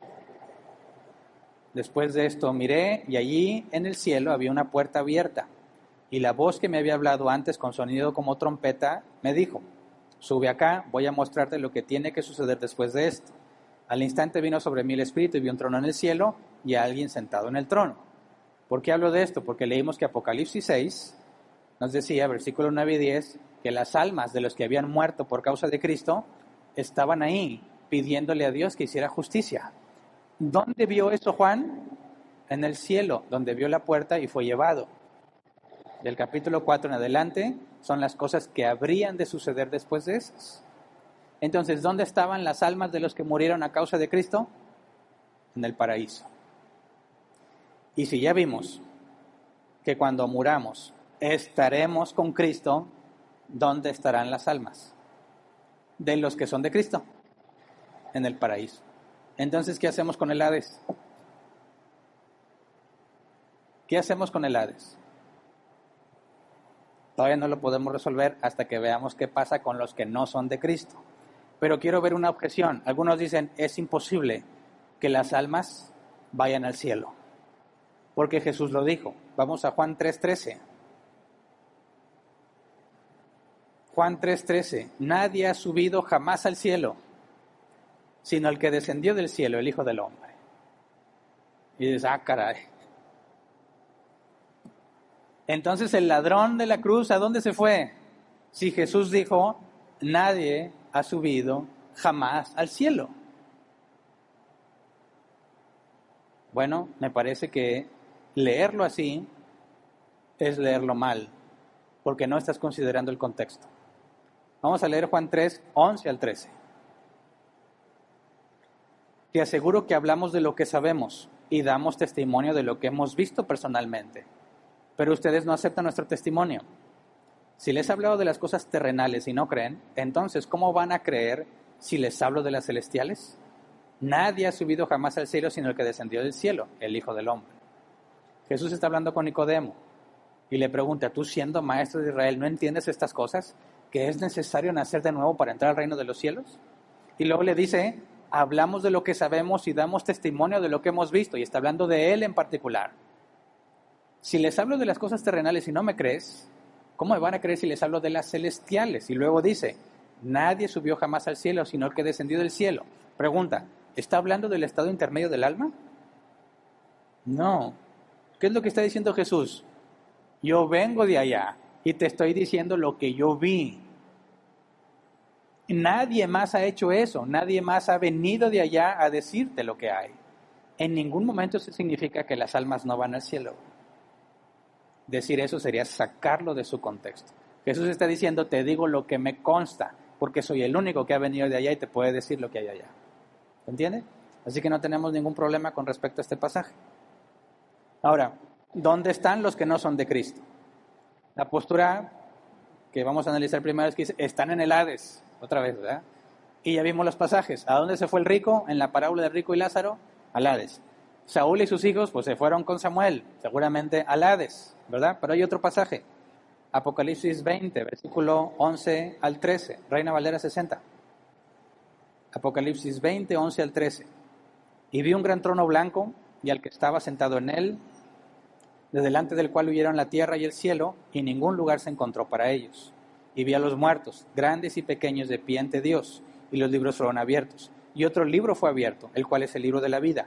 Y fueron juzgados los muertos por las cosas que estaban escritas en los libros según sus obras.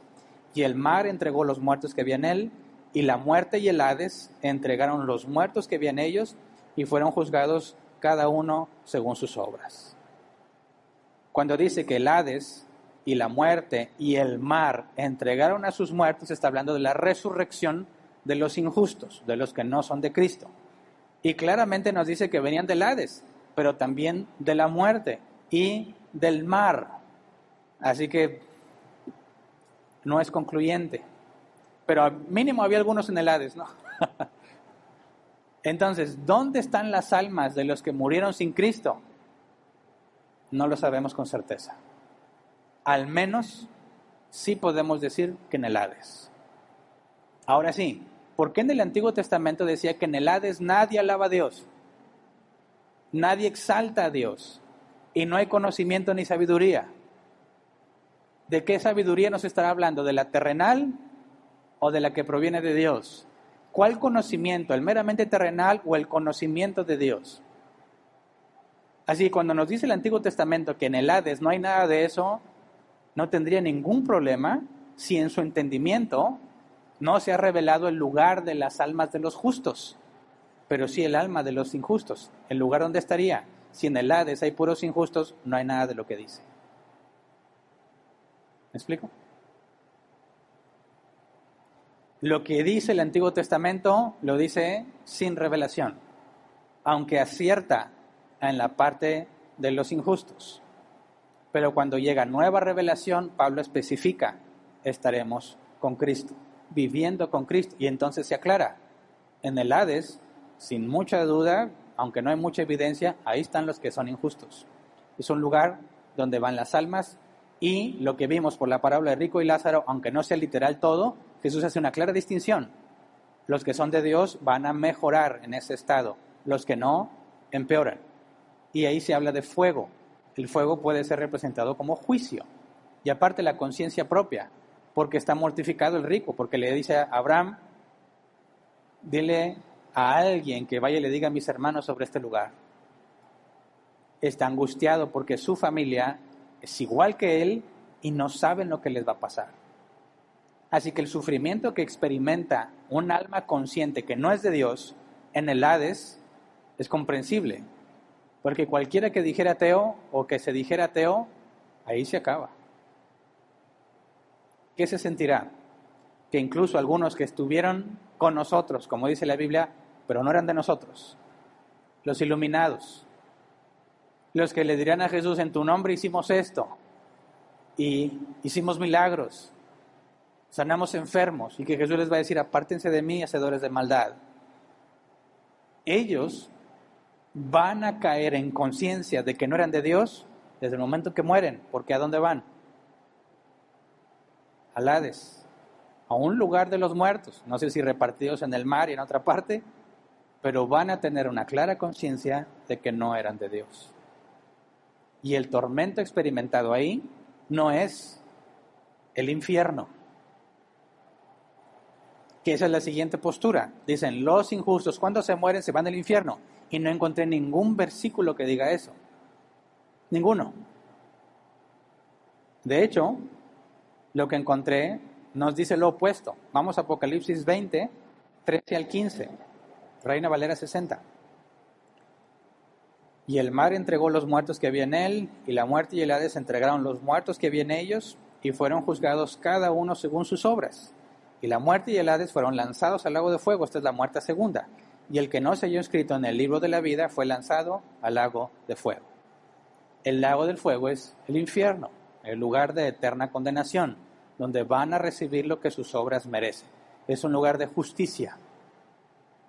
Ahora, es imposible que cuando mueras te vayas allá, porque claramente van a ser echados allá hasta después de la resurrección. Es el juicio del gran trono blanco. Entonces, al que diga, te mueres, no eres de Dios y te vas al infierno, no hay sustento bíblico para eso. Te mueres y vas a un estado intermedio.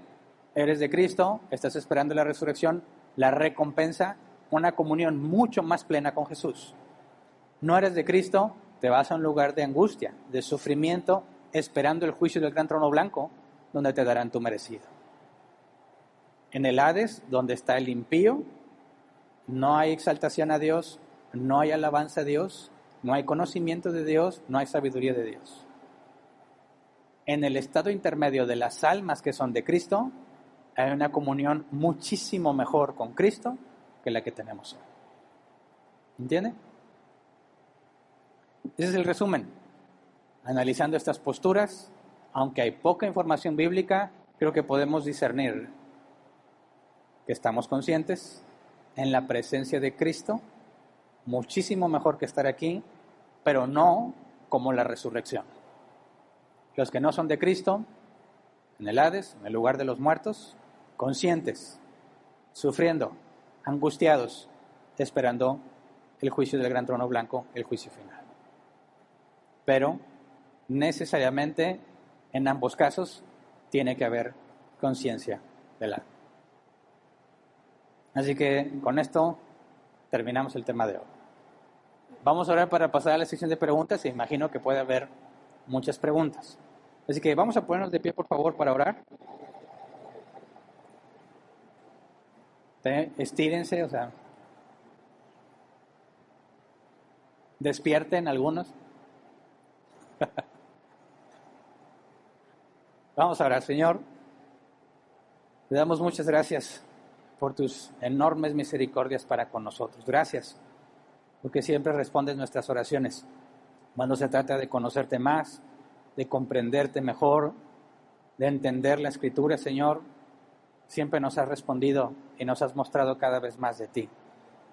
Rogamos, Señor, que obres en nosotros para que lo que aprendemos, lo que entendemos, no se quede solo almacenado como conocimiento, sino que se convierta en sabiduría, que lo llevemos a la práctica, que sepamos cómo hacer las cosas, que tengamos nuestra esperanza en el lugar correcto, Señor, que enfrentemos la muerte desde la perspectiva bíblica, que hay ganancia en morir. Sin embargo, no estamos deseando morirnos, deseamos que vengas, porque esa es la culminación de nuestra vida. Llegaremos a ser como tú, Señor, humana y terrenalmente hablando. Te conoceremos tal como eres, porque seremos como tú. Y ese es nuestro anhelo. Y aunque en estos tiempos muchas personas mueren y muchos están sin esperanza, nosotros no, Señor. Concédenos tener siempre en mente los beneficios de la muerte en Cristo, los beneficios de pasar al estado intermedio. Enséñanos a tener en mente eso para no poner la vista en las cosas terrenales. Nada de esto nos vamos a llevar. Tú nos enseñaste con mucha claridad. Lo importante son los tesoros celestiales, lo que nos llevamos con nosotros, el conocerte, el entenderte, las obras de justicia. Enséñanos, Padre, a vivir de acuerdo a ese entendimiento para que seamos congruentes y no perder la esperanza en este mundo, lleno de maldad y de aflicción y de pérdidas.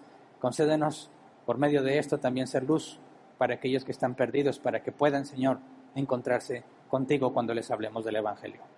Gracias de antemano por todo lo que nos das, por todo lo que nos darás. Amén. Pueden sentarse.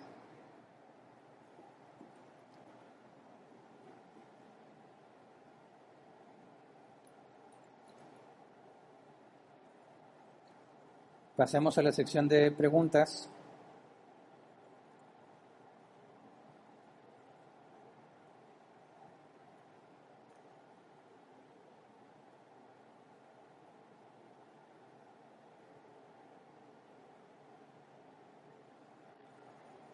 Ok.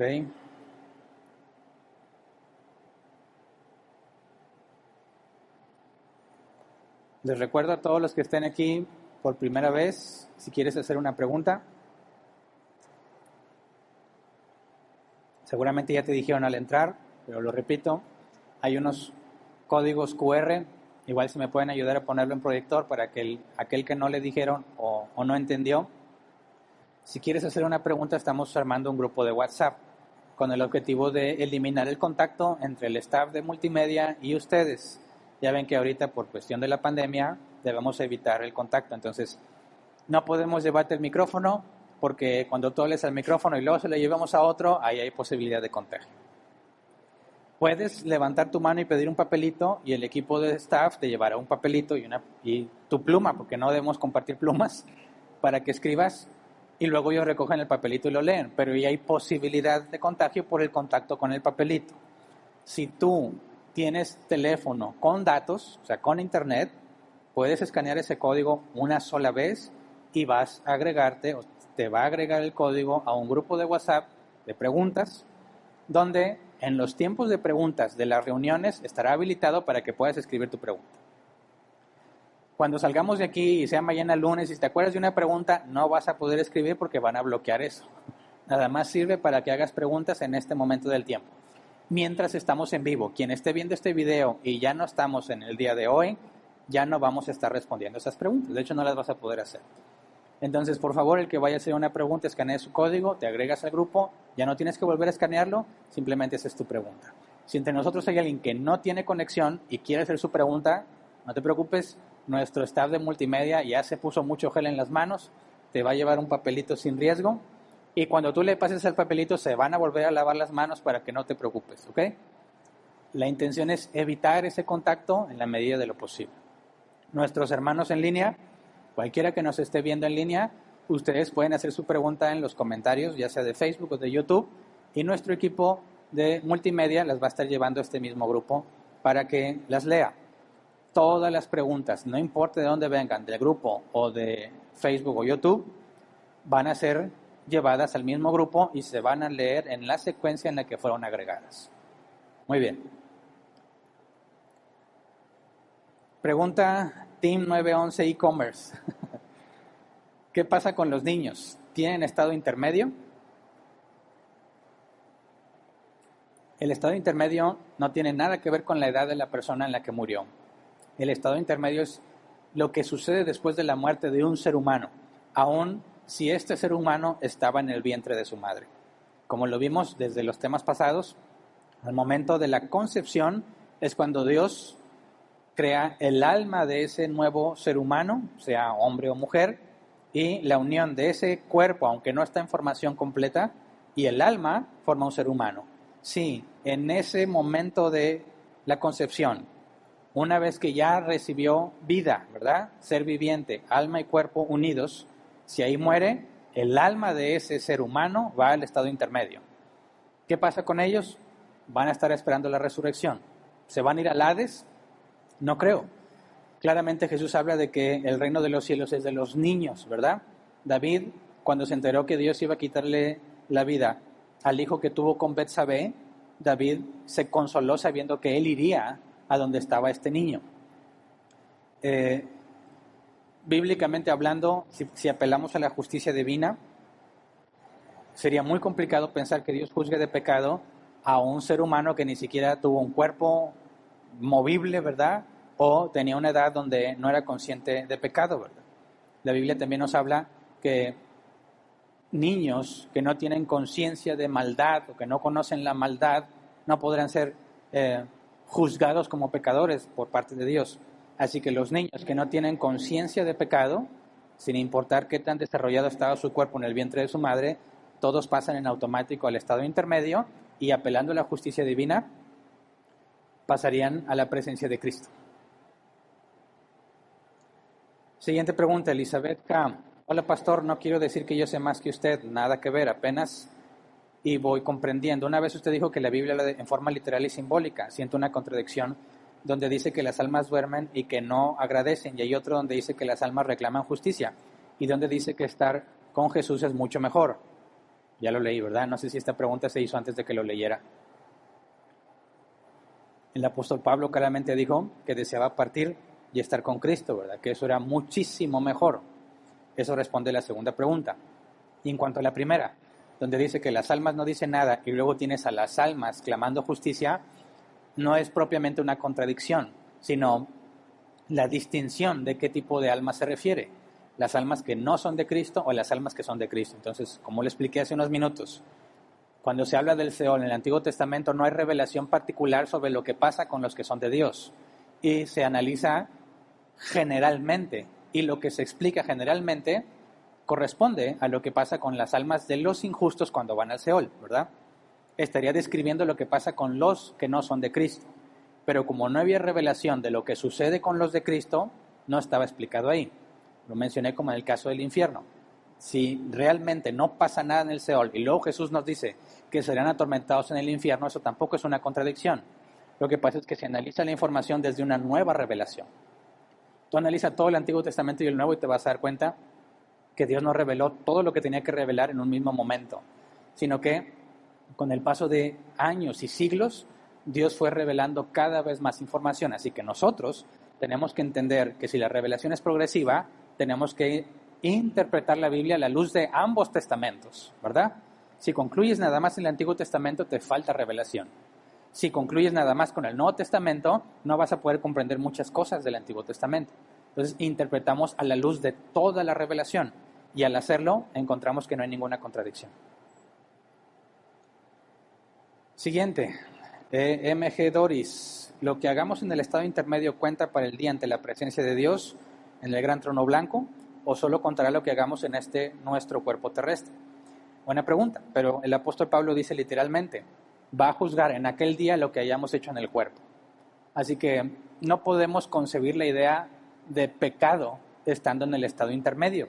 Si nuestra situación es muchísima mejor y ya fuimos declarados justos, y Pablo nos dijo que el hombre interior había sido renovado, entonces no hay ningún problema en nuestra alma como para hacer algo incorrecto que requiera disciplina o corrección, ¿verdad?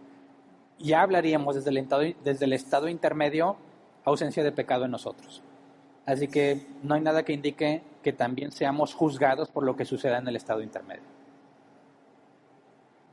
Siguiente, Lucas Alemán. Hola, pastor. O sea, ¿no debemos tomar literal algunos capítulos del Antiguo Testamento o algunos sí y unos no? Como Eclesiastés, donde dice que ya no se está consciente. El muerto y se acaba todo. Lo acabo de explicar, ¿verdad?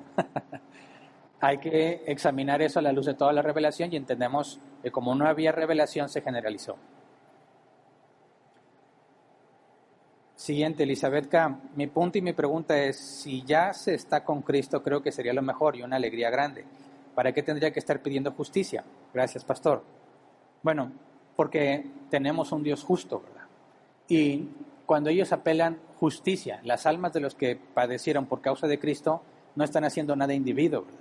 Ni tienen necesariamente un deseo de desquitarse de ellos, sino que están pidiendo la restauración plena o la instauración plena del reino de Dios en la tierra.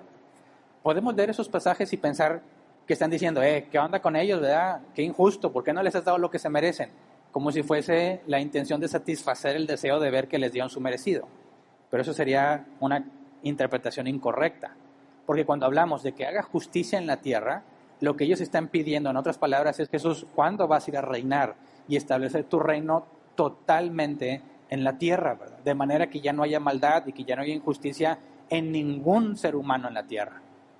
Ese es un deseo genuino y válido que no tiene nada que ver con el deseo de venganza o la represión de los que están ahí. ¿Me explico? Al pedirle que haga justicia con los moradores, están diciendo, Cristo, ven ya, reina, renueva todas las cosas y gocemos enteramente la presencia de Dios. Siguiente, Fernanda Vega. Pastor, ¿y dónde están las personas que se suicidan? Bueno, dependería de qué definas tú como suicidio. Si un hijo de Dios se suicida, ¿es posible o no es posible? Suicidio podemos verlo en dos sentidos. Por ejemplo, decir yo, ya no vale nada la vida, no vale la pena vivir. Como Moisés dijo, Señor, quítame la vida. Como Elías, que deseaba estar muerto.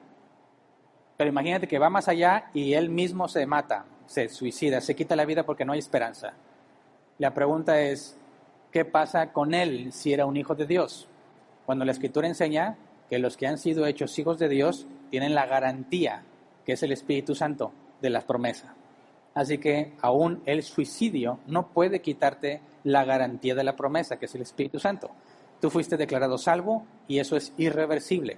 Y si Dios permite que por alguna situación te quites la vida, en ningún momento eso cambiaría tu estado de justicia ante Dios, porque eso ya fue hecho, ¿verdad? Tú fuiste declarado justo y no hay nada que haga que Dios se arrepienta.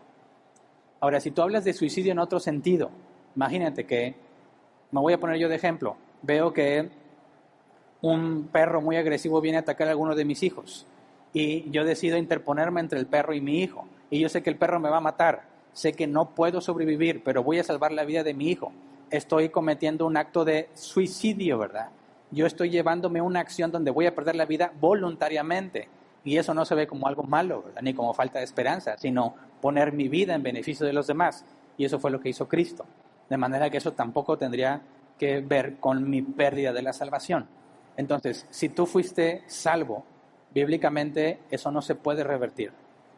Te suicidas, te vas al estado intermedio en la presencia de Cristo. No eras hijo de Dios y te suicidaste, albergamos la esperanza de que en los últimos momentos de vida Dios te haya podido conceder arrepentimiento. Es decir, no podemos asegurar con certeza que se murió sin arrepentimiento. Dios puede, si Él quiere, darle arrepentimiento a la persona justo antes de que muera. Puede hacerlo nacer de nuevo. Es una decisión de Dios. No podemos asegurar lo que no. Pero si Dios no lo hizo nacer de nuevo cuando se suicidó, se va al lugar de los muertos y espera el juicio del gran trono blanco. Pastor, te pasaste una pregunta de texto, porfa. Que no está en fotos. Está Perdón, en texto. como voy leyendo las imágenes, ¿la otra era texto o qué? Sí. Ok, me regreso.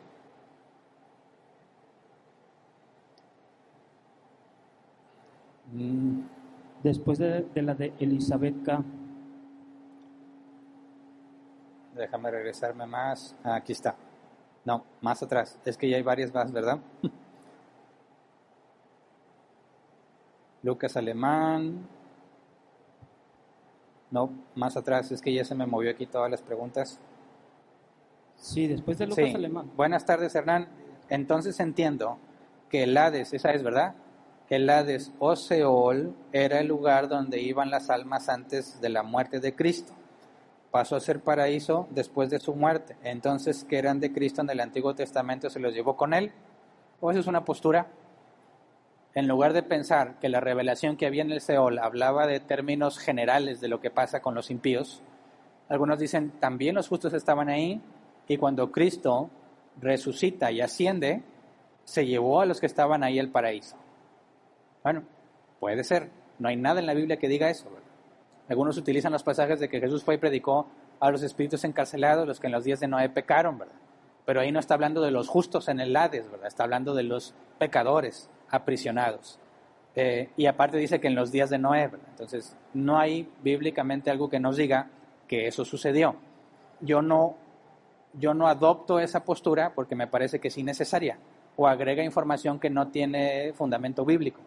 Pensar que por la falta de revelación se generaliza lo que pasa en el Hades y ver que entre los injustos que van al Hades eso sucede, para mí era más que suficiente. Pero no puedo descartar tampoco esa teoría, simplemente que no encuentro algo en la Biblia que la confirme. Ahora sí regreso, ¿verdad? A las que yo tenía. Oscar Vega. Según entendí, los creyentes van al cielo y los que no al Hades. Entonces, ¿por qué Samuel le dijo a Saúl que él y sus hijos irían con él? Muy buena pregunta.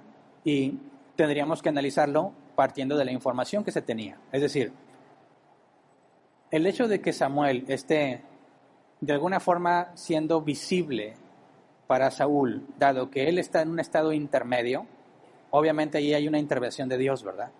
Porque si no tienes un cuerpo, no podríamos interactuar con un alma. Pero están interactuando con Samuel, que es un alma sin cuerpo. Así que hay algo de Dios, ¿verdad?, en el asunto, permitiendo que haya una proyección del Samuel que ellos conocían, Saúl, ¿verdad?, y la bruja, que ellos, una imagen de Samuel que ellos conocían con la que puedan interactuar.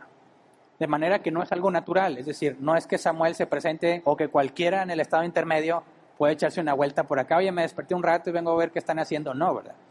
Es algo que Dios hizo como una excepción a la regla, como cuando Moisés y Elías se presentaron con Jesús, ¿verdad? Es Dios el que lo está haciendo. Ahora, si es Dios quien está haciendo esa manifestación y Dios está hablando a través de Samuel y Dios no ha decidido revelar esa información, obviamente está velado, ¿verdad? Está oculto. Simplemente se les dice, podríamos entenderlo, van al estado intermedio juntos, no necesariamente al mismo lugar, porque no dice literalmente que el mismo lugar, ¿verdad? Sino que dice, estarán conmigo. Esto puede referirse al lugar de los muertos, pero como no es revelación específica, es imposible que dijera que Samuel va a un lugar y Saúl y los demás al otro. Esa es la forma de explicarlo partiendo de que no estaba revelado, ¿verdad? Si dijera literalmente, vamos al Hades juntos, sería un problema. Pero como no lo dice, ahí hay forma de interpretarlo de otra manera. Siguiente, Fernando Vega. Y cuando hay un aborto, ¿esa alma del bebé a dónde va? Ya lo expliqué, ¿verdad? Siguiente pregunta, Lucas Alemán. O sea, si están conscientes de los dos lados, de Cristo consciente y conocen mejor a Cristo y los que no sufriendo, entonces ¿sería cierto todo lo que dicen que le mostraron dónde estaba sufriendo todos los que no aceptaban a Cristo? Ok.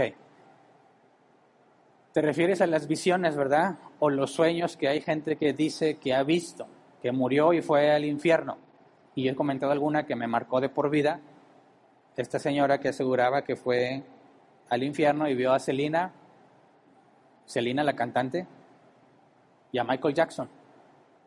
Y que cuando la gente cantaba la de la carcacha, uno de los éxitos de Selena, los demonios le encajaban los tridentes a Selena, ¿verdad? Porque cantaba sus canciones. Y cada que alguien bailaba como Michael Jackson, castigaban a Michael Jackson. Y que los demonios hacían el moonwalker, el paso de Michael Jackson. Digo, me dejó marcado porque jamás me hubiera imaginado que en el infierno pasa eso y que ella tuviera esa información. Pero ese tipo de visiones son muy comunes entre cierto grupo de cristianos, ¿verdad? Aseguran que vieron cosas del cielo o del infierno. El punto es que tenemos que filtrar esas cosas que vieron con la Biblia. Para empezar, si dice, yo ya los vi en el infierno, tienes un serio problema, porque el infierno es el lago de fuego, ¿verdad? Y solo van a ser echados al lago de fuego hasta la resurrección de los muertos, de los que no eran de Cristo. Así que ahorita no hay nadie en el lago de fuego. Si nos dicen del cielo, que vieron gente y que vieron niños y que vieron, hay libros que hablan de lo que algún niño vio cuando fue allá y testimonios de otras personas, bueno, toda esa información hay que filtrarlo con lo que dice la Biblia y surgen preguntas interesantes. ¿Cómo los vieron, verdad? ¿Qué fue lo que vieron? ¿Por qué los vieron así? ¿Es algo que Dios le quiso mostrar? Para empezar, literalmente, ¿puedes ver un alma en este cuerpo? No, no puedes, no se puede. Entonces, cuando tú ves algo, no estás viendo directamente la esencia del alma, sino una visión, ¿verdad? Es una visión. Y bíblicamente sí hay visiones. El problema de las visiones es que no las puedes tomar como algo totalmente literal. Entonces, lo que algunos aseguren que han visto, ya sea en el cielo o en el infierno, tenemos que filtrarlo con la Escritura. Siguiente, Tiffany Muñoz. Buenas tardes, pastor. Respecto al estado intermedio, ¿dónde fue el alma de Jesús en el tiempo que estuvo en la tumba? Excelente pregunta. Si tomamos las palabras de Jesús, ¿estarás conmigo en el paraíso? Tenemos dos posibilidades. La carta a los Hebreos nos dice que Jesús entró al tabernáculo, no hecho de manos humanas, sino al celestial. El modelo que usó Moisés cuando construyó en el tabernáculo terrenal.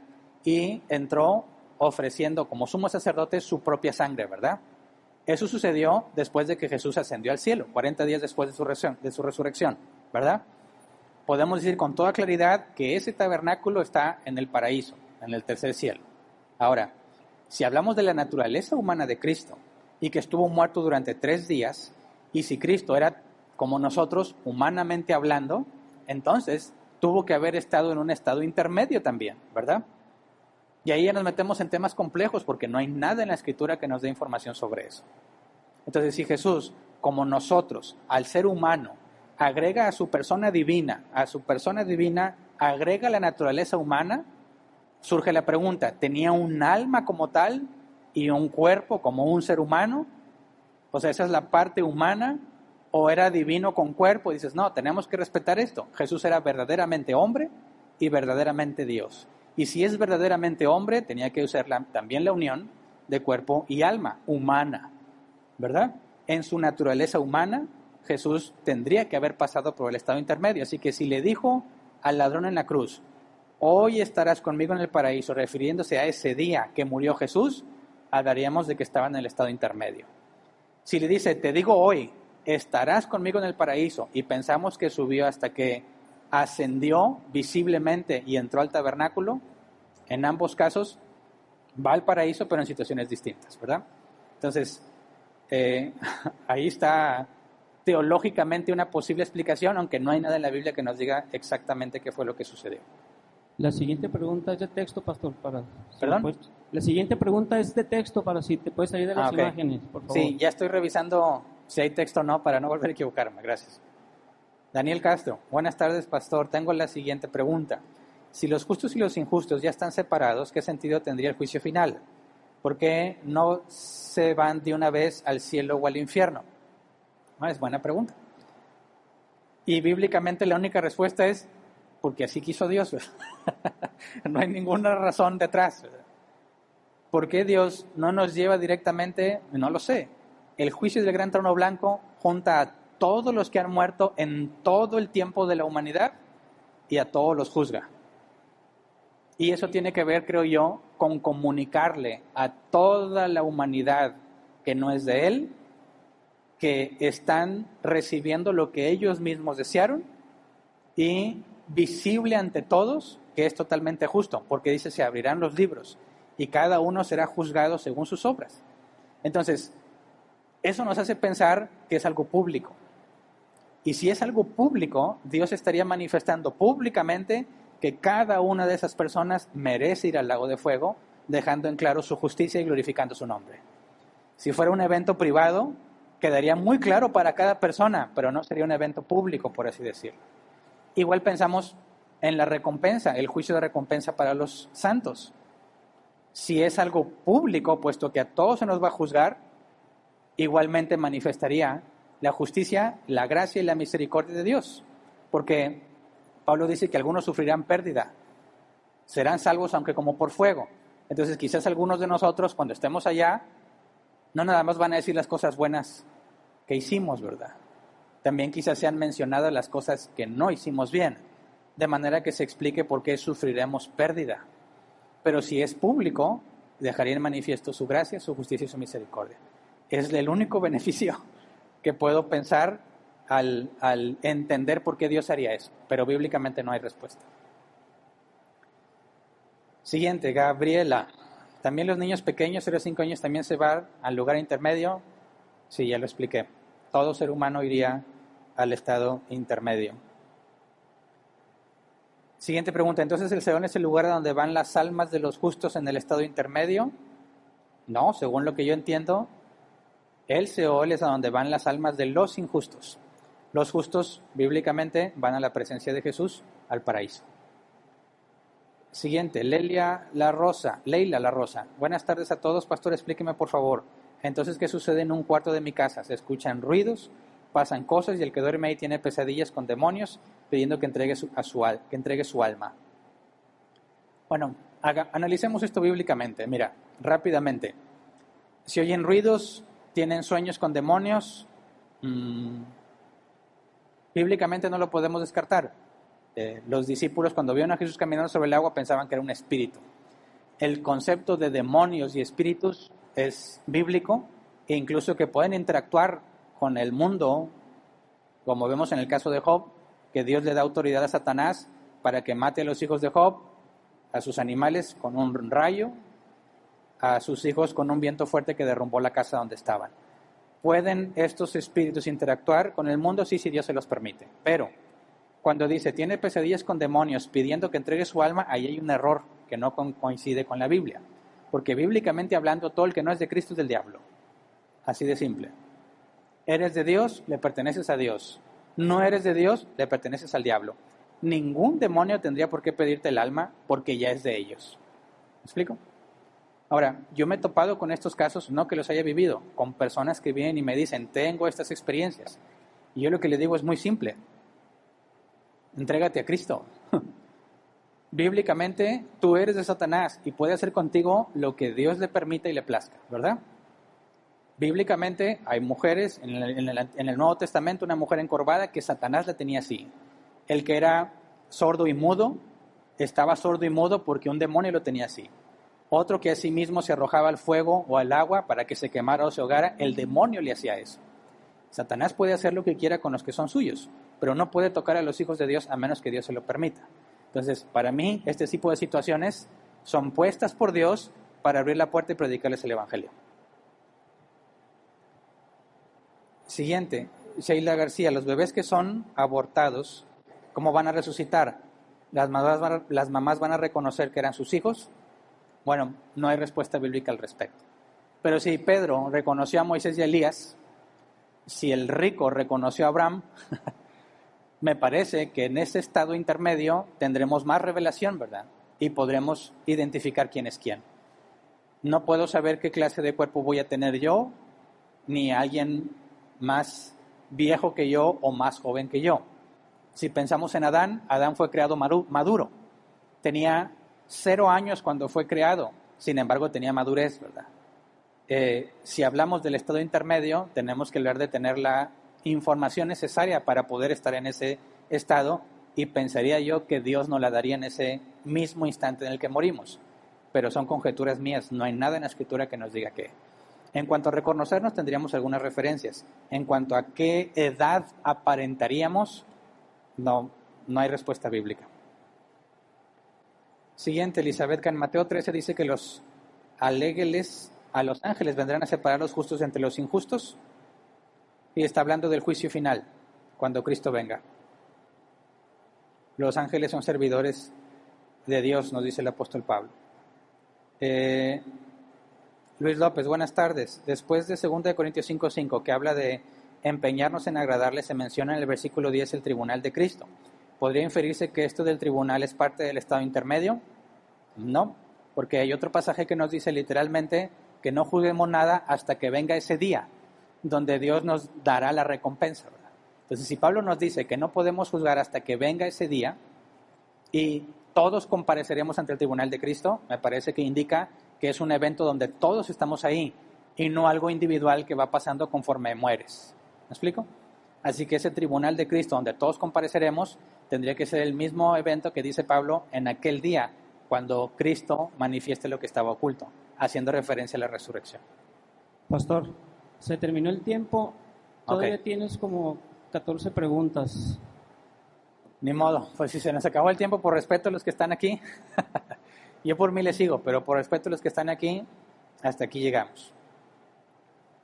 Igual, quiero comentarles que hicimos un cambio en las sesiones de los jueves. Por cuestión de tiempo, a mí ya se me estaba dificultando muchísimo seguir estando cada jueves. Así que me veo en la necesidad de alternarlo. Va a ser un jueves sí y un jueves no. El jueves pasado no hubo sesión de preguntas y respuestas, este jueves sí. La próxima semana no y luego sí. Así que va a ser alternado. Y aparte otra cosa, ya llegamos al límite de personas que se permiten en un grupo de WhatsApp. Ya no podemos agregar a nadie más a ese grupo. Entonces estamos pensando, tenemos que tomar una decisión. Si buscamos otra alternativa para dar esa información o si esto, no sé, lo haríamos público, ya sin que pertenezcas a un grupo. Entonces estamos en el proceso de decidir las mejores alternativas. Mientras estamos en el proceso, nadie más se puede agregar a este grupo. Ténganos un poquito de paciencia.